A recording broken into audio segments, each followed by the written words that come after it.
जय श्री हरि। श्रीमद्भागवत महापुराणम दशमः स्कंधः उत्तरार्धः अथ पंचसप्ततितमोऽध्यायः। अब हम श्रीमद्भागवत महापुराण के दशम स्कंद के उत्तरार्ध के 75वें अध्याय के दूसरे भाग का श्रवण करते हैं। इस दूसरे भाग में हम श्लोक संख्या 8 से अध्याय समाप्ति तक अर्थात श्लोक संख्या 40 तक सुनेंगे। पिछले भाग में हमने इसी 75वें अध्याय के श्लोक संख्या 1 से श्लोक संख्या 7 तक सुने थे। अब हम आगे का श्रवण करते हैं। इन आगे के श्लोकों को सुनते हुए हम इन प्रश्नों के उत्तर प्राप्त कर सकते हैं। ये सभी प्रश्न श्रीमद् भागवत महापुराण के अंदर से ही बनाए गए हैं। भागवत को गहराई से समझने के लिए बनाए गए हैं। प्रत्येक प्रश्न की प्रामाणिकता बनाए रखने के लिए हमने प्रश्न के आगे स्कंद अध्याय और श्लोक संख्या डाली है। प्रश्न इस प्रकार है जिनके उत्तर हम प्राप्त कर सकते हैं। राजसूय यज्ञ समाप्ति पर भव्य उत्सव हुआ, वो हम जानेंगे। त्योहारों उत्सवों का देश भारत। महाभारत कालीन होली महोत्सव के बारे में हम जानेंगे।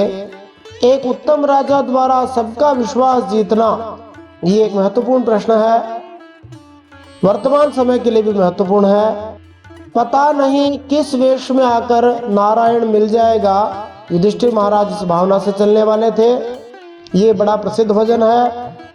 पता नहीं किस वेश में आकर नारायण मिल जाएगा, किसके लिए कुछ भी असंभव नहीं है।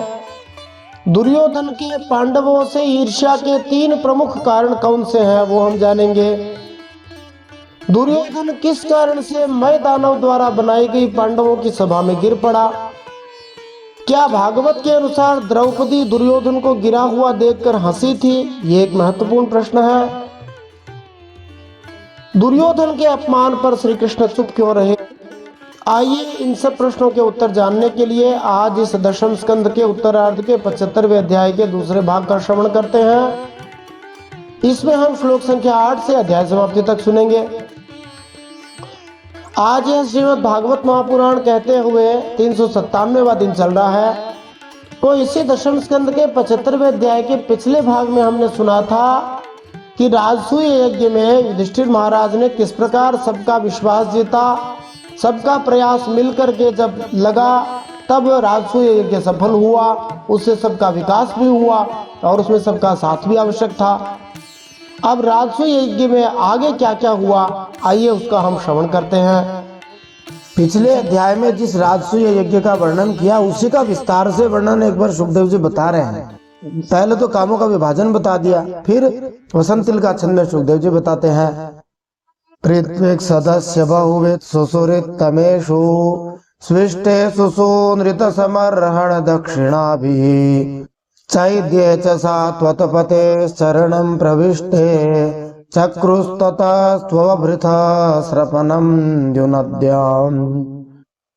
जब ऋत्विज सदस्य और बहु के पुरुषों का तथा अपने इष्ट मित्र बंधु बांधवों का बढ़िया मीठी वाणी, अनेक प्रकार की पूजन सामग्री और दक्षिणा आदि से ठीक प्रकार से सत्कार कर दिया, शिशुपाल भक्तवत्सल भगवान के चरणों में समा गया, माने भगवान ने उसका उद्धार कर दिया। तब धर्मराज युधिष्ठिर गंगा जी में यज्ञान स्नान करने गए। गंगा जी का नाम यहाँ द्यू नद्याम दिया है। द्यू मतलब स्वर्ग की देवताओं की नदी गंगा जी। अब जब स्नान करने जा रहे थे गंगा जी में युधिष्ठिर महाराज, तब क्या हुआ। मृदंग शंख पणव धुंधुरयानक गोमुखा वादित्राणि विचित्राणि नेदुरावभृतोत्सवे।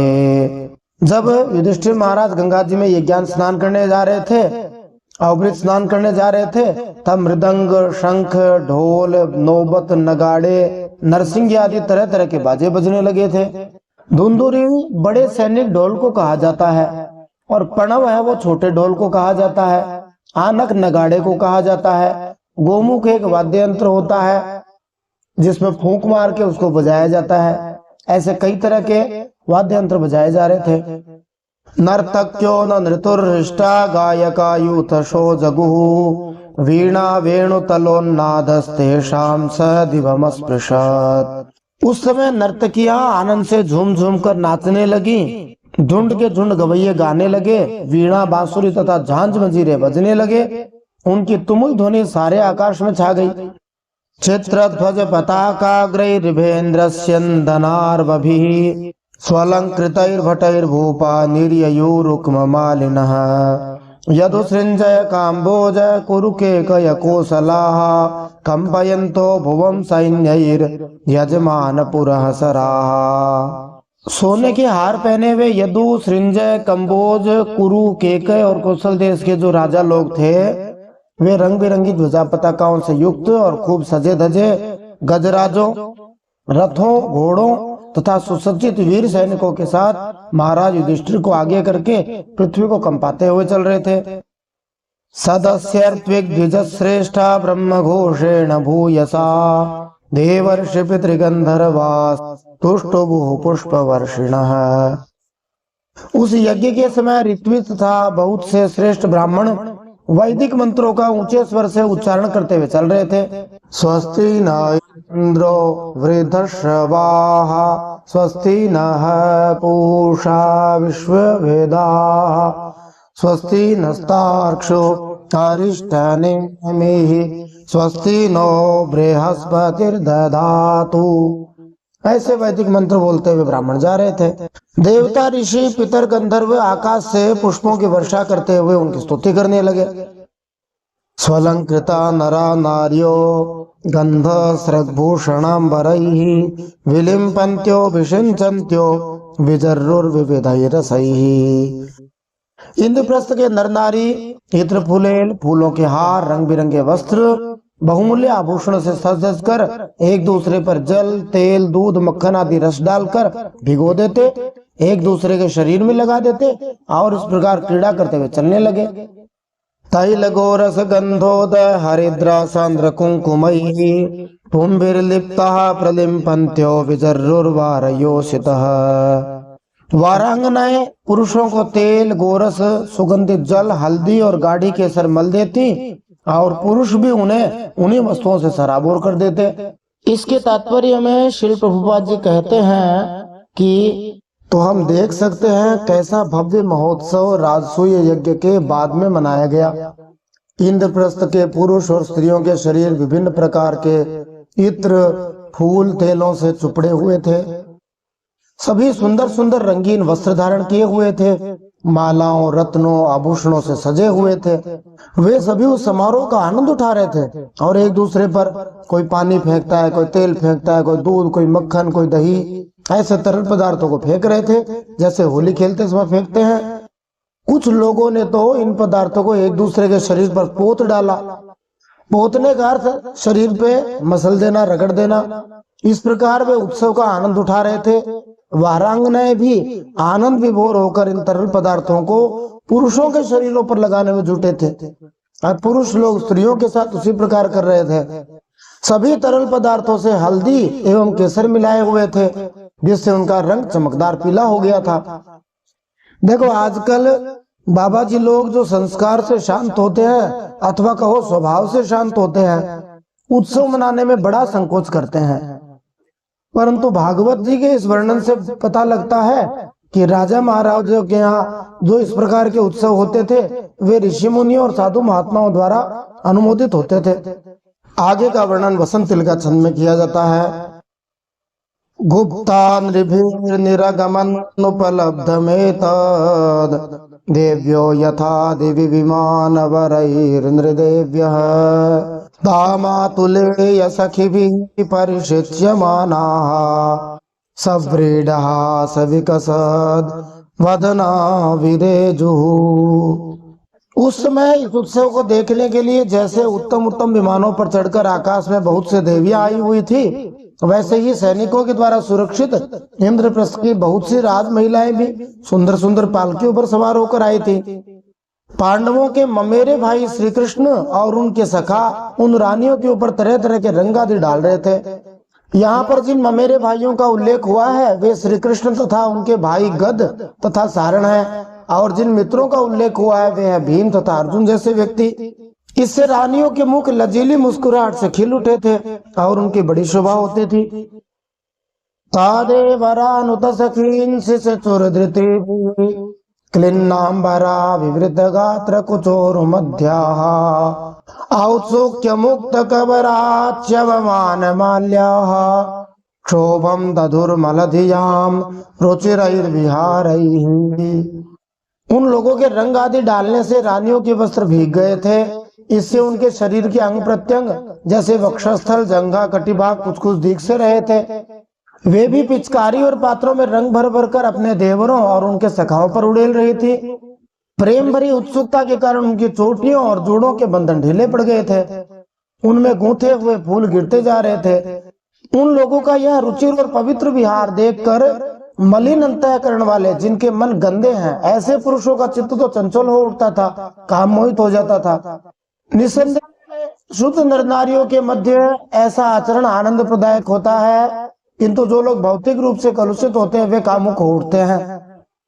ससम्राट रथमारूढ़ सदश्वम रुक्म मालिनम व्यरोचत स्वपत्नी भी क्रिया भी क्रतुराडिव। चक्रवर्ती महाराज युधिष्ठिर द्रौपदी आदि रानियों के साथ सुंदर घोड़ों से युक्त एवं सोने के हारों से सजे हुए रथ पर सवार होकर ऐसे सुंदर लग रहे थे मानो स्वयं राजसूय यज्ञ प्रयाज आदि क्रियाओं के साथ मूर्तिमान होकर प्रकट हो गया हो। पत्नी संयाजावभृत्यै सरित्वा ते तमृत्विजः आचान्तं स्नापयान चक्रुर गंगायाम सह कृष्णया। ऋत्विजों ने पत्नी संयाज एक प्रकार का यज्ञ कर्म होता है। यज्ञकर्ता तथा उसकी पत्नी द्वारा संपन्न यह अनुष्ठान होता है जिसको पत्नी संयाज कहते हैं। इसमें सोम, त्वष्टा, कुछ देवियों तथा अग्नि का तर्पण सम्मिलित है।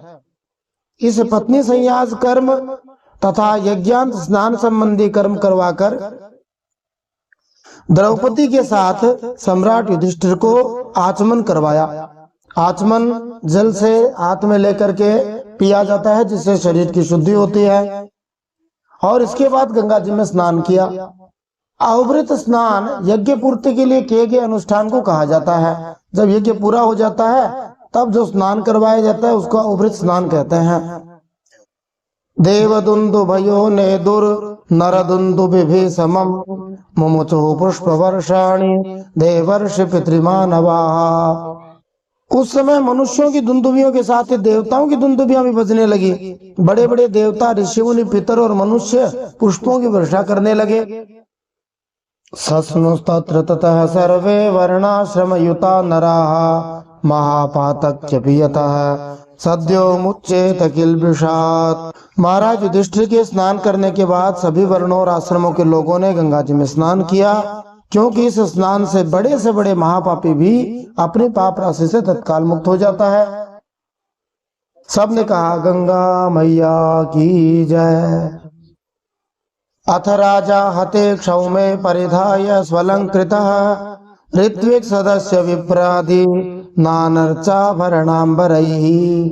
फिर धर्मराज युधिष्ठिर ने नई रेशमी धोती और दुपट्टा धारण किया था, विविध प्रकार के आभूषणों से अपने को सजा लिया। फिर ऋत्विज सदस्य ब्राह्मण आदि को वस्त्राभूषण दे देकर उनकी पूजा करी। इसके तात्पर्य में श्री प्रभुपाद जी कहते हैं कि राजा ने न केवल स्वयं वस्त्र धारण किए और अपने को केवल सजाया, अपितु उन्होंने सारे पुरोहितों, यज्ञ में भाग लेने वाले सारे लोगों को भी वस्त्र आभूषण प्रदान किए। इस तरह सबकी पूजा करी। बंधु ज्ञाति नृपान मित्र सुहृदोन्यास सर्वशः अभीक्ष्णं पूजयामास नारायण परो नृपः। महाराज युधिष्ठिर भगवत परायण थे, उन्हें सब में भगवान के दर्शन होते थे, इसलिए वे भाई बंधु कुटुंबी नरपति इष्ट मित्र हितैषी और सभी लोगों को बार बार पूजा करते थे। सबकी पूजा कर रहे बार बार नारायण की भावना से। वसंतिल का छंद में सुखदेव जी बताते हैं आगे का वर्णन। सर्वे जनाः सुररुचो मणिकुण्डलस्रक् उष्णीषकञ्चुकदुकूलमार्गहाराः नार्यश्च कुण्डलयुगालकवृन्दजुष्ट वक्त्रश्रियः कनकमेखलया विरेजुः। उस समय सभी लोग जड़ाऊ कुंडल, फूलों के हार, पगड़ी, लंबी अंगरखी, दुपट्टा, मणियों के बहुमूल्य हार पहनकर देवताओं की तरह लग रहे थे। स्त्रियों के मुख भी दोनों कानों के कर्णफूल घुंघराली अलकों से शोभा पा रहे थे। उनके कटिभाग में सोने की गर्दनियां तो बहुत ही भली मालूम हो रही थी। ये सब वर्णन उस समय की दिव्यता भव्यता बताने के लिए किया जाता है। क्या क्या पहना, कैसे कैसे आभूषण थे। अथर्त्विजो महाशीला सदस्या ब्रह्मवादिनः ब्रह्म क्षत्रिय विक्षूद्रा राजा नो ये समागता देवर्षि पितृभूतानि लोकपालः सहानुगाः पूजितास्तमनुज्ञाप्य स्वधामानि ययुर्नृप। राजसूय यज्ञ में जितने लोग आए थे, परमशीलवान ऋत्विज हो, ब्रह्मवादी सदस्य हो, ब्राह्मण क्षत्रिय वैश्य शूद्र, राजा देवता ऋषि मुनि पितर अन्य प्राणी, अपने अनुयायियों के साथ लोकपाल, सब की पूजा महाराज युधिष्ठिर ने की। इसके बाद वे लोग धर्मराज युधिष्ठिर से अनुमति लेकर अपने अपने निवास स्थान को चले गए। सबका यथायोग्य सम्मान करने की परंपरा युधिष्ठिर महाराज ने निभाई। ये इतनी ज्यादा जातिवादी खाइयां तो बाद के लोगों ने उत्पन्न करी, स्वार्थी तत्वों ने। हमारे शास्त्रों में तो ऐसा भेद नहीं है। हरिदासस्य राजर्षे राजसूय महोदयम् नैवा तृप्यन् प्रशंसन्तः पिबन् मर्त्योऽमृतं यथा। वैसे मनुष्य अमृत पान करते करते कभी तृप्त नहीं हो सकता, वैसे ही सब लोग भगवत भक्त राजर्षि युधिष्ठिर महाराज के राजसूय महायज्ञ की प्रशंसा करते करते तृप्त न होते थे। ततो युधिष्ठिरो राजा सुहृद संबंधी बांधवान प्रेमणा निवासयामास कृष्णम च त्याग कातरः।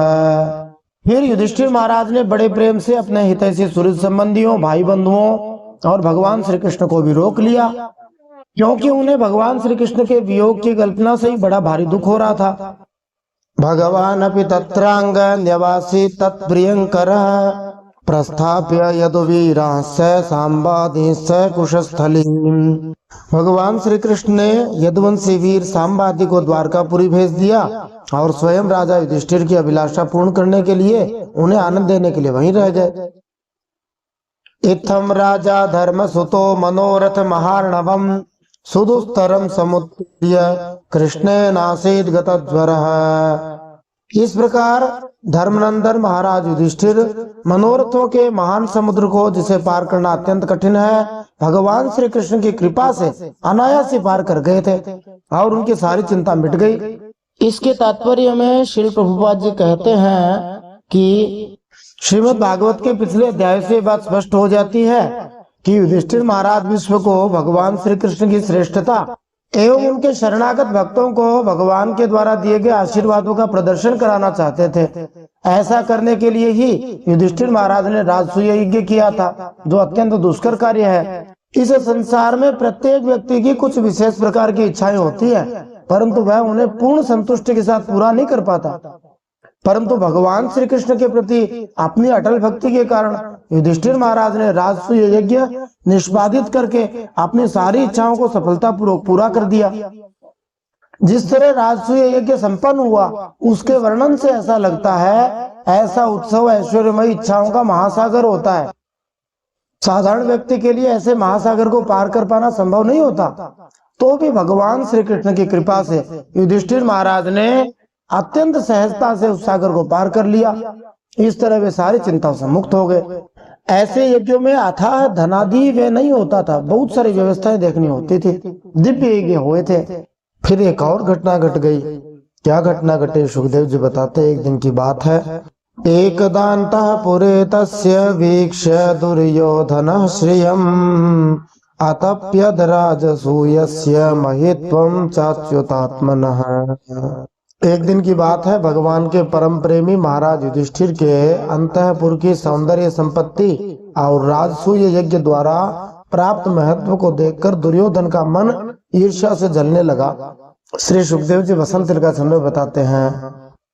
यस्मिन् नरेन्द्र दिति जगेन्द्र सुरेन्द्र लक्ष्मीर नाना विभान्ति किल विश्व सृजोपकृप्ताः ताभिः पतिन्द्रुपद राजसुतोपतस्थे यस्यां विषक्त हृदयः कुरुराडतप्यत्। सुखदेव जी कहते हैं, पांडवों के लिए मैदानव ने जो महल बनाए थे वे इतने सुंदर थे उनमें नरपति, दैत्यपति, सुरपतियों की विविध विभूतियां थी और श्रेष्ठ सौंदर्य स्थान स्थान पर शोभायमान था। श्री सुखदेव जी व्यास जी ने कैसे सुंदर शब्दों के प्रयोग किए हैं। नरेंद्र, दितिजेंद्र और सुरेंद्र। पांडवों के महलों में नरेंद्र, दितिजेंद्र, सुरेंद्र सबकी विभूतियां विद्यमान थी। उनके द्वारा राजरानी द्रौपदी अपने पतियों की सेवा करती थी। सच पूछो तो दुर्योधन का चित्त द्रौपदी में आसक्त था और यही उसके जलन का मुख्य कारण भी था। और यस्मिस्तदा मधुपतिर् महिषी सहस्रम श्रोणी भरेण शनकैः क्वणदङ्घ्रिशोभम् मध्ये सुचारु कुचकुंकुम शोणहारम श्रीमन्मुखम प्रचल कुंडल कुंतलाढ्यम। उस राजभवन में उन दिनों भगवान श्री कृष्ण की सहस्रों रानियां भी रह रही थीं। नितंब के भारी भार के कारण जब वे उस राजभवन में धीरे धीरे चलने लगती तो उनके पायजेबों की झनकार चारों ओर फैल जाती। उन सभी रानियों की कमर बहुत ही सुंदर, वक्षस्थल पर लगी हुई केसर की लालियों से मोतियों के सुंदर सफेद हार भी लाल लाल लगते थे। कुंडलों की और घुंघराली अलकों की चंचलता से उनके मुख की शोभा और भी बढ़ जाती थी। यह सब देखकर दुर्योधन के हृदय में बड़ी जलन होती थी। इसके तात्पर्य में श्री प्रभुपाद जी कहते हैं कि युधिष्ठिर महाराज के महल में ऐसी सुंदरियों को देखकर दुर्योधन को ईर्ष्या होने लगी। वह द्रौपदी की सुंदरता को देखकर विशेष रूप से कामुक तथा ईर्ष्यालु हो उठा, क्योंकि पांडवों के साथ द्रौपदी के विवाह के समय से ही दुर्योधन उसके प्रति विशेष आकर्षित था। द्रौपदी के स्वयंवर समारोह में दुर्योधन भी उपस्थित था और अन्य राजकुमारों की भांति वह भी द्रौपदी की सुंदरता पर मोहित हो उठा था, परंतु उसे प्राप्त करने के प्रयास में वह असफल रहा था। दुर्योधन जैसे ईर्ष्यालु लोगों के स्वभाव के बारे में गोस्वामी तुलसीदास जी ने श्री रामचरितमानस अयोध्या कांड के 11 नंबर के दोहे में कहा। देवताओं का स्वभाव वहां बताया। ऊंच निवासु नीची कर तूती देखी न सकहि पराई विभूति। ऊंच निवासु नीची कर तूती देखी न सकहि पराई विभूति। देवताओं का और ऐसे ईर्ष्यालु लोगों का निवास भले ही ऊंचा हो पर करतूत नीची है। दूसरे की विभूति देखकर वे अत्यंत दुखी हो जाते हैं। सभायाम मय कृप्तायाम क्वापि धर्म सुतोधिराट वृतोनुजैर्बन्धुभिश्च कृष्णेनापि स्वचक्षुषा आसीनः काञ्चने साक्षा दासने मघवानिव पारमेष्ट्य श्रिया जुष्टः स्तूयमानश्च वन्दिभिः। एक दिन राजाधिराज महाराज युधिष्ठिर अपने भाइयों, संबंधियों एवं अपने नयनों के तारे परम हितैषी भगवान श्री कृष्ण के साथ मैदानों की बनाई हुई सभा में सोने के सिंहासन पर देवराज इंद्र की तरह विराजमान थे। श्रीधर स्वामी जी कहते हैं, यहाँ भगवान श्री कृष्ण को युधिष्ठिर महाराज की विशेष आंख माने नेत्र कहा गया है, क्योंकि वे ही राजा को सलाह देते थे क्या लाभप्रद है और क्या लाभप्रद नहीं है। युधिष्ठिर महाराज के महल की भव्य सामग्री, भोग सामग्री उनके राज्य लक्ष्मी ब्रह्मा जी के ऐश्वर्य के समान थी। वंदी जन युधिष्ठिर महाराज की स्तुति कर रहे थे। उसी समय क्या हुआ, तत्र दुर्योधनो मानी परितो भ्रातृभिर्नृप किरीटमालिन्यविष दसिहस्तः क्षिपन्रुषा।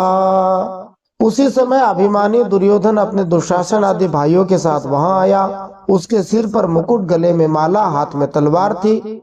क्रोधवश द्वारपालों और सेवकों को झिड़कता ही आ रहा था। दुर्योधन सदा ही ईर्ष्यालु तथा क्रुद्ध रहता था, इसलिए थोड़ी सी उत्तेजना पर वह और किसी पे तो क्रोध दिखा नहीं सका। बेचारे द्वारपालों से तीखेपन से बोलता और क्रोधित होता हुआ आया। प्रायः धनी मानी लोग ऐसा ही किया करते हैं। ऑफिस का गुस्सा घर में निकालते हैं, कुत्ते पे निकालते हैं, चौकीदार पे निकालते हैं, गरीब आदमी पे निकालते हैं। स्थले व्यगृह्णात् वस्त्रांतम जलम मत्वा स्थले पतत् जले च स्थलवद् भ्रांत्या माया माया विमोहितः युधिष्ठिर महाराज की उस दिव्य सभा में मैदानव ने ऐसी माया फैला रखी थी कि दुर्योधन ने उससे मोहित हो स्थल को तो जल समझ लिया और अपने वस्त्र समेट लिए। जैसे पानी में जाते तो कपड़े ऊपर कर लेते हैं ताकि भीग न जाए, और जल को स्थल समझकर आकड़ से चला। वो समझा कि वहां स्थल है और उसमें गिर पड़ा। दरअसल हुआ यूं था कि जहां पर उस भवन में स्थल था वहां पर जल दिखाई देता था, और जहां पर जल था वहां स्थल दिखाई देता था। तो जहां पर स्थल में जल दिखाई दे रहा था वहां वस्त्र ऊपर करके चल रहा था, और जहां वास्तव में जल था वहां ऐसे लग रहा था जैसे ये फर्श है पक्का बना हुआ, वहां अकड़ के चला और उसमें गिर गया। तो यहाँ हम देख सकते हैं कि दुर्योधन पांडवों से ईर्ष्या करता था। अनेक कारण थे, उनमें से 2-3 कारण यहाँ दिए हैं। एक कारण तो पांडवों की संपत्ति देखकर दुखी था। दूसरा कारण दुर्योधन का द्रौपदी में चित्त आसक्त था, द्रौपदी को पसंद करता था, उससे ब्याह नहीं हो पाया इसलिए पांडवों से ईर्ष्या करता था। जहाँ सभी मस्तम दृष्ट्वा स्त्रियो नृपतयो परे निवार्यमाणा अप्यंग राज्ञा कृष्णानुमोदिता। दुर्योधन को पानी में गिरते देखकर भीमसेन, राजरानियां तथा दूसरे नरपति हंसने लगे। यद्यपि युधिष्ठिर उन्हें ऐसा करने से रोक रहे थे, परंतु प्यारे परीक्षित उन्हें इशारे से श्री कृष्ण का अनुमोदन प्राप्त हो चुका था। युधिष्ठिर महाराज ने तो स्त्रियों भीमसेन को तिरछी नजर से देखकर उनकी हंसी रुकवानी चाहिए, किंतु भगवान श्री कृष्ण ने अपनी बहुओं के इशारे से हंसी के लिए अपनी सहमति दे दी, क्योंकि श्री भगवान कुछ विशेष करना चाह रहे थे। क्या करना चाह रहे थे अगले श्लोक में बताते हैं सुखदेव जी। यहाँ हम इतना तो अवश्य सीख सकते हैं, जब किसी का अपमान हो जाए, बेइज्जती हो जाए तो उसकी हंसी नहीं उड़ानी चाहिए। और दूसरी बात ये सीखने की है कि जब तक भगवान साथ में है तब सब ठीक ही ठीक है। जानकी नाथ सहाय करे तो कौन बिगाड़ सके नर तेरो। जब भगवान स्वयं साथ है, उन्होंने सहमति दे दी, तब क्या चिंता की बात। सुखदेव जी आगे वंशज छंद में बताते हैं कि भगवान क्या विशेष कार्य करना चाहते थे जिसके कारण उनको हंसने से रोका नहीं। सव्रीडितो वाग वदनो रुषाज्वलन निष्क्रम्य तूष्णीं प्रययौ गजाभयम् हागेति शब्दः सुमहानभूत् सता मजात शत्रुर्विमना इवाभवत् बभूव तूष्णीं भगवान् भुवो भरम् समुज्जीर्षोर्भ्रमति स्म यदृशा। इस प्रकार जब दुर्योधन की हंसी उड़ाई गई वह बहुत लज्जित हो गया, उसका रोम रोम क्रोध से जलने लगा। अपना मुंह लटकाकर चुपचाप सभा भवन से निकलकर हस्तिनापुर चला गया। इस घटना को देखकर सत्पुरुषों में तो हाय हाय हाहाकार मच गया, और धर्मराज युधिष्ठिर का मन भी कुछ खिन्न सा हो गया। ये सब होने पर भी भगवान श्री कृष्ण चुप थे, उन्होंने कोई प्रतिक्रिया नहीं दी। क्यों नहीं दी? तो पहले भी नहीं प्रतिक्रिया दी थी, अभी भी नहीं दी, क्योंकि उनकी इच्छा थी कि किसी प्रकार पृथ्वी का भार उतर जाए। और सच पूछो तो उन्हें भगवान श्री कृष्ण की दृष्टि से दुर्योधन का वह भ्रम हुआ था। भगवान जैसा चाहते हैं वैसा ही होता है। राम कीजिए चाहिए सोई होई। इस प्रकार यह घटना कुरुवंश के 2 पक्षों में शत्रुता का सूत्रपात था, आरंभ था। ऐसा लगता है कि यह संसार के भार को कम करने के लिए श्री भगवान के उद्देश्य की योजना का एक अंश था। भगवान के विधान में अमंगल नहीं हो सकता, भगवान के भक्तों का कभी बुरा नहीं हो सकता। जहाँ भगवान स्वयं हो वहाँ बुरा तो होने का प्रश्न ही नहीं उठता। अब अंतिम श्लोक सुखदेव जी कहते हैं, एतत्ते भीतम राजन यत्पृष्टो हमिह त्वया सुयोधनस्य दौरात्म्यम राजसूये महाक्रतौ। सुखदेव जी ने कहा, परीक्षित तुमने मुझसे यह पूछा था कि उस महान राजसूय यज्ञ में दुर्योधन को डाह ईर्ष्या क्यों हुआ, जलन क्यों हो गई, सो वह सब मैंने तुम्हें बतला दिया है। अब और क्या सुनना चाहते हो अगले अध्याय में सुनाएंगे। श्रीमद् भागवत महापुराण की जय, द्वारकाधीश भगवान की जय, परम सत्य श्री हरि की जय। इति श्रीमद्भागवते महापुराणे पारमहंस्यां संहितायां दशमस्कन्धे उत्तरार्धे दुर्योधन मानभंगो नाम 75तमोऽध्यायः श्रीमन्नारायणार्पणमस्तु। इस प्रकार श्रीमद्भागवत महापुराण परमहंसों की संहिता दशम स्कंद उत्तरार्ध में दुर्योधन का मानमर्दन मानभंग नामक 75वां अध्याय भगवान श्री नारायण के चरणों में समर्पित हो। इस कथा को पूरा सुनने के लिए आपका बहुत बहुत धन्यवाद। यदि आप चैनल पर पहली बार आए हैं तो आप चैनल को सब्सक्राइब करना न भूलें। भागवत के सभी श्लोक, सभी अध्याय आप यहाँ पर सुन सकते हैं एक ही प्लेटफॉर्म पर। प्लेलिस्ट में जाकर आप सभी अध्यायों को क्रमशः देख सकते हैं। प्रत्येक अध्याय पर हमने बहुत सारे प्रश्न बनाए हैं, बहुत सारे चित्रों को हमने डाला है और श्लोक बड़े ही सरल तरीके से प्रस्तुत किए जा रहे हैं, साथ में भावार्थ दिया जा रहा है। आशा है आपको यह प्रयास अच्छा लगेगा। आप ज्यादा से ज्यादा हरि भक्तों में इस कथा को शेयर करते रहिए। जय श्री हरि। श्रीमन नारायण अर्पणमस्तु।